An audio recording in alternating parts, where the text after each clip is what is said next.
YouTube! F-Man Critic back, and, well, I reviewed the Minions movies. I reviewed it Despicable Me 1, Despicable Me 2 in the same video, Despicable Me 3 on a separate video, and now I review Despicable Me 4. In my opinion, the worst version of the Despicable Me movies. I mean it, this movie makes the third movie look like the second movie, okay? It's that bad, alright? Seriously, it ruins the original movies, alright? There is so much shit that happens in this movie that basically just, what I'm trying to say is, this movie is a piece of crap. I can't believe it did awesomely at the box office, and people were talking about it. I think this movie is the most overrated movie out of Illuminations, alright? And let me explain why, okay? So let me just go back to the beginning on the movie. So Gru, who, now part of the AVL, he goes to an old high school reunion where apparently there's a school of evil. Well, VillainCon hasn't attracted every cop on the planet, so why should I be surprised this hasn't either as well? Anyway, Gru's there and he meets up with Maxine Lamal, an old school rival, who is voiced by Will Arnett. No, Will Ferrell. I meant to say Will Ferrell. It's Will Ferrell, or voicing Maxine Lamal, and I won't lie, Will Ferrell does sound like he's having a blast in this movie. I mean, he's only one of the saving graces in this movie. Not enough to save the movie, but he does sound like he's trying at least, okay? And not to mention, this is the closest we'll ever get to a Gru versus Megamind fight. This is the closest we'll ever get. Anyway, Maxine, he tells everyone that he's managed to mutate himself into a cockroach because apparently he has a friendship with cockroaches, which is apparently their future of, survival and stuff. Anyway, Gru walks in, being like, I'm part of the Anti-Villain League, and arrests him, and I don't know why, when the Anti-Villain League shows up, I don't know why they don't arrest everyone in the damn school. I mean, the school is filled with villains, right? And the Anti-Villain League is supposed to take care of the Anti-Villain League. So, why the hell is it just Maxine they're after? Why not everyone else in that school? Hell, I'm surprised the second that Gru showed off his badge, I'm surprised the other villains didn't try to attack him. And whatever. It's the least of my worries in this. Anyway, Maxine gets pissed and tells him he'll be coming for him. Anyway, some time goes by, and apparently Gru, he's just happy because he's got 3 wonderful children and 1 wonderful wife, and apparently he has a son. Gru has a son. Gru apparently, well, clearly it's obvious because you saw the poster on the box, but Gru has a son, a baby boy. So you're telling me Gru and Lucy, all I have to say is Gru, nice. But also, and apparently, according to the movie, Gru Jr., even though Gru's first name is Felonious, so shouldn't the baby's name be Felonious Jr. or just Jr.? Why is it Gru Jr.? That technically means his full name is Gru Jr. Gru. What the hell? Oh, ugh. Yeah, anyway, as I was saying, apparently the baby's around 6 months old, right? And a baby takes almost a year to make, right? So why the hell aren't the girls older? Why is Margot still 12 apparently? Why is Agnes still her same cute size that she's been in for every movie? Yeah, apparently, according to Google, apparently Illumination's going for a Simpsons approach. A Simpsons approach. Illuminations, I just want to say this, though. Just because the Minions all look like mutated versions of Homer Simpson, you don't own everything that's bald and yellow, okay? Okay, and even if they wanted to continue the story, then why didn't they just make a goddamn, Despicable Me TV show? Clearly, since all these movies nowadays is just about selling toys to kids, since that's all these movies are about nowadays. But wait, it gets even worse, because apparently Agnes, even though she doesn't age, her voice did change. Lucky, sit. Yeah, I should have mentioned it in Despicable Me 3. Yeah, apparently Agnes's voice actress got got replaced in between. Like she had the same actress in the first two movies. He's so fluffy, I'm gonna die. When's the fairy princess coming? In the third movie, she had a different voice. My little brain is going to explode. And now in this movie, they changed her voice again, and because there's a goddamn couple of years time gap in between movies. And I'm just gonna say it, I don't mean to trash on the actress who's playing Agnes. I'm sure they got another kid to voice her, and not to trash on this kid actor, but she sounds too squeaky. She sounds too, like, high-pitched, you know? Aren't supposed to lie. At least with the other actress who played Agnes in the third movie, at least she sounded similar to the previous one. But here in this one, they just got a squeakier voice actress to voice Agnes, instead of just getting a professional voice actor. Or better yet, just use AI, because that's all the rage nowadays. Whatever. And wait, though, but at least I'll give it this, though. At least Gru is still voiced by Steve Carell, right? Even though Steve Carell has kinda sounded more different with each movie. Drink the moon. I grab the moon. I sit on the toilet. Lucy, these are my girls. Margot, Edith, and Agnes. Girls, look the truth, but you're too much of a wimp to handle it. That's it, I'm out of here. 14. Like a nice meatloaf.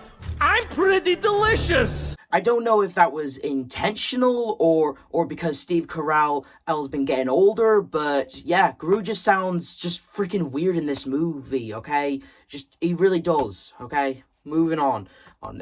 Cyrus, even though he should be in retirement, but let's be honest here, this scene is tamed compared to the other stuff that's going to happen in this movie. You know, the only thing that's going to get retconned. And he comes by saying that Maxine has escaped prison, even though, like, how did he do it? How did he escape that prison? Nobody knows. Yeah, it never shows us. It's completely off camera. We never get to see how Maxine escapes the prison. All we know is he got some help from his cockroach buddies. That's it. But we never get to see it. You ever heard the phrase, show don't tell movie? Well, clearly you haven't. Anyway, so, the family has to go on witness protection, accompanied by 3 minions, just to remind you all that this is a movie to shut up your kids for an hour and a half, while the rest of the minions, should be with Drew, by the way, but forget it. They're with the AVL because Cyrus has something big and important to plan, and for those minions, that will definitely serve a great purpose in this movie, but I'll get to that soon. So, they go to their new house. They basically check out their new identities and everything, and basically there's a creepy girl who basically watches them from afar. Anyway, Maxine, he basically brags to everyone how he escaped prison, even though we never get to see it. And apparently his ultimate plan is to kidnap Gru Jr. So, wait, you're telling me Maxine's whole end goal is to steal Gru's new baby boy? That's it? Not the girls, not his wife, Lucy. He just wants to steal the baby and turn it into a cockroach mutant like him. Really? Whatever. So basically, so it's basically just to remind you of this movie. Let me tell you something what Maxine does in this movie. He barely does anything in this movie. He just goes into his cockroach ship and basically flies around, occasionally pops up every now and then, and trying to find Gru, but basically he's just basically pointless throughout the entire movie. He only comes up at the third act, that's it. But he's basically just pointless compared to the other villains of the movies. Anyway, so, Gru, he's just trying to, get his children to basically, get used to their new life. And Agnes, apparently her whole shtick is she doesn't want to lie. She doesn't want to tell everyone that her new name is Brittany. Even though, even though Agnes, she was perfectly fine lying to someone in the second movie. Tell Jillian I'm not here. Gru's not here.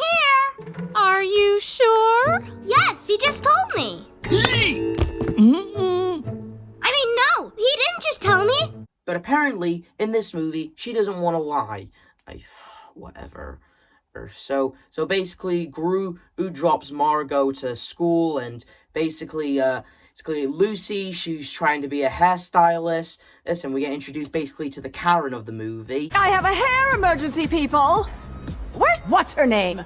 Remy, Rhonda. Oh, Melora, I'm so sorry. Rachel's on maternity leave. What? Oh, that is unacceptable. What a bitch. Okay, I'm done playing that joke. I'm done playing that. Okay, that's the last time I'll ever do the what a bitch line now, okay? So, yeah, and basically what happens is Lucy, even though she was pumped up to be a hairstylist, she accidentally fucks up and she leaves, and she never goes back to work ever again. And as for the lady, we'll get to her soon. And as for the minions, well, here's what the minions do, actually. See, we all know from the posters that the minions were going to be mutated, turned into superheroes, based off of other ideas, you know? And that's what they do. They become the Mega Minions. And here's what the Mega Minions do. Jack shit. Let's be honest here. The Mega Minions were only in this movie just to sell toys to kids. But the real thing that they do in this movie is nothing. They don't even show up and beat up Maxine. They only show up at the end, by the way. They show up at the end to deal with Maxine. That's it. But for the rest of the movie, what happens is they try to save the day, but they end up fucking up, and Cyrus puts the whole Mega Minion project cancelled. Well, okay, that's it. Despite these guys being a huge deal on the posters and promotional purposes, is they don't serve a purpose in this movie. Well, here's an idea. Here's an idea. Actually, I have a better idea that we could do for this movie. What if the movie started at the high school reunion, but instead it taking place after Gru Jr. was born? Instead, it takes place, like, let's say maybe after Gru's wedding, okay, or after he got after he got put into the AVL, right? It basically goes the same. He busts Maxine. Maxine says, "As I'll be coming for you, Gru." Ooh, and you know, basically, time goes by after the third movie. And basically Lucy has something very important to tell Gru. She's pregnant. And basically that's when Cyrus comes in, says, you know, Maxine's escaped, you gotta go in witness protection. And basically what happens is, what Gru has to do is he has to juggle his secret life, his life of having another kid, and, you know, basically the stuff with Poppy. Okay, I was going to say this for later, but I'm just going to reveal it. Basically, Poppy blackmails Gru into helping her do a heist so she can get accepted into the School for Evil by stealing a honey badger. So, yeah, all I'm trying to say is what Gru does in this movie, he has to juggle a lot of things. He has to juggle his secret life. He has to juggle being a father and being a father to a newborn baby. He has to juggle a girl blackmailing him, so she doesn't tell him about his identity. He has to juggle keeping his family safe, you know? And basically during all that, the girls feel neglected. They feel scared. They worry. They worry that they're gonna, they worry that since a new baby's gonna be in the picture, they worry that Gru won't love them anymore. But Margot, she's trying to keep an open mind. Edith, she's basically all like, we're doomed. And Agnes, she's basically trying to think what's going on, you know? Because she's the youngest. And anyway, and Maxine, his whole end goal is we actually see him break out of prison. He actually does some clever techniques to get out of prison, okay? That would have been good for kids to watch, all right?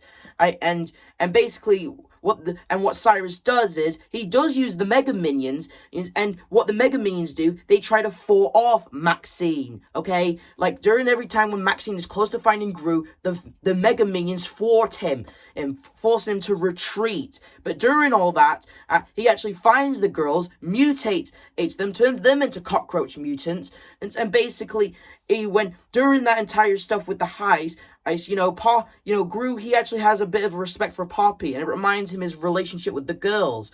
And during the entire Irish shtick before the girls get mutated, it basically, they act out a little. Well, you know, they act out for a little attention. They're worried, you know. And before the fight, you know, Gru tries to talk to them, but you know, they have to deal with Gru's old principal, and the girls get kidnapped, then turn into cockroach mutants, and then during the entire climax, Gru says to the girls something like, "If it wasn't for you, I'd be the same miserable man that I was. You girls changed my life, and therefore I love you, my daughters." And the girls snap out of it, defeat Maxine, and the Mega Minions show up to do it. And then at the ending of the movie, that's when we see Gru Jr. for the first time. To quote a line from Nostalgia Critic, "There!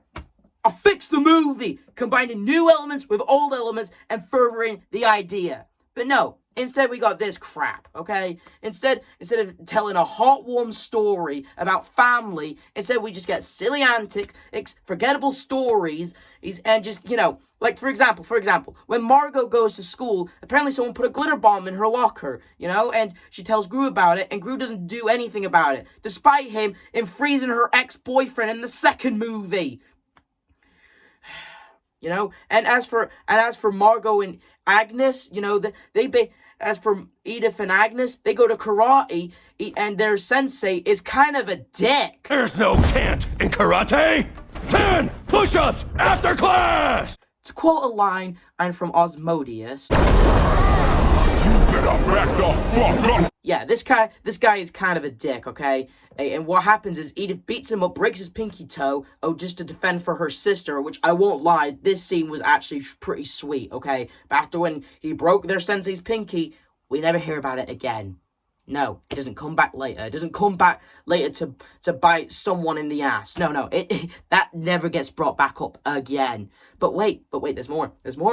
Or that lady that Lucy screwed up her hair, she comes back in a grocery store, and Lucy, she tries to, he tries to avoid her, but we get a Terminator reference, and then after she loses her, we don't ever see that lady again. But wait, as well. Oh, what else? Look, all I'm saying is, this movie has a lot of unfinished stories. Like, it looks like something you'd see in a Despicable Me TV show, but instead of going for a Despicable Me TV show, instead of you just put it in a movie and just forgot halfway through, wait, what were we supposed to do with these characters again? All I'm saying is, this movie infuriated me with the endless storylines and the silly slapstick shenanigans, okay? All I'm saying is, instead of being about a movie about a man making a family, learning law, finding love, instead, this movie is just a movie you put on when you're babysitting. That's what Despicable Me is becoming nowadays, okay? Hey, all I'm saying is so Poppy completes the mission of getting the honey badger so she can get insected so she can go into the school of evil, and basically Maxine comes in, and I won't lie, I did like this joke. Oh, are you kidding me? You got pee-pee all over my ship! And like I said earlier, Maxine turns Gru Jr. into a cockroach mutant. And anyway, and during the entire fight, like I said earlier, Gru's all like, Dada loves you. Oh yeah, I forgot to mention, and this movie, the Gru Jr., he, for some reason, doesn't like his father. Why? I don't know.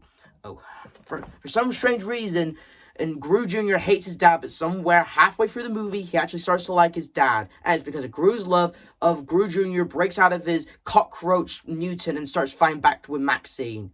Alright, Maxine is defeated, he goes to jail, and there's a scene in the movie, which I won't lie, I did like this part. I like the part where all the old villains come back, and while Gru and Maxine are singing Everybody Wants to Rule the World. I thought the song was very fitting, and having all the past villains come back was a very good choice. Only, there was a certain movie that came out before this movie. Kung Fu Panda 4 already did this, okay? So, yeah. And not to mention, it's not just this Vector, El Macho, and Balthazar Brat who comes back. It's also the Vicious Stick, Scarlet Overkill, and for some strange reason, they don't look like they aged a day. I mean, sure, they have a few wrinkles, sure, they have a few whites in their hair, but that's it. Wasn't Dr. Nefario around the same age as them, and yet Dr. Nefario looks a little bit like Professor Farnsworth from Futurama? And speaking of Dr. Nefario, where the hell was he, actually? Yeah, he shows up in the end and to fix Gru Jr., but throughout the movie, he's completely absent.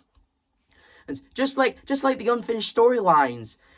Okay, all I'm saying is Despicable Me 4 was a waste, okay? This movie could have been something good. It could have been. I mean, I just showed you it earlier, but this movie could have been something good. But instead, all it was a shame. Just something to cash in because kids will watch it either way.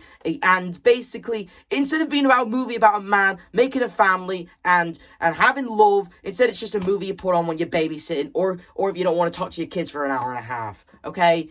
Hey, and the fact is they don't age up the girls despite them having a 6-month-old brother now. It just infuriates me. The number one thing that pissed me off with this movie, outside of the unfinished storylines, was the fact that they didn't age up the girls. But why? And don't give me that stupid, they were going with a Simpsons approach. There's got to be an explanation why the girls don't age despite, having a 6-month-old baby brother. There's got to be an explanation for that. There's the F-Man Critic saying that the Despicable Me 4 was a piece of shit, a waste of time, and waste of talent. And honestly, like it was a massive disappointment, more than the third movie. Okay?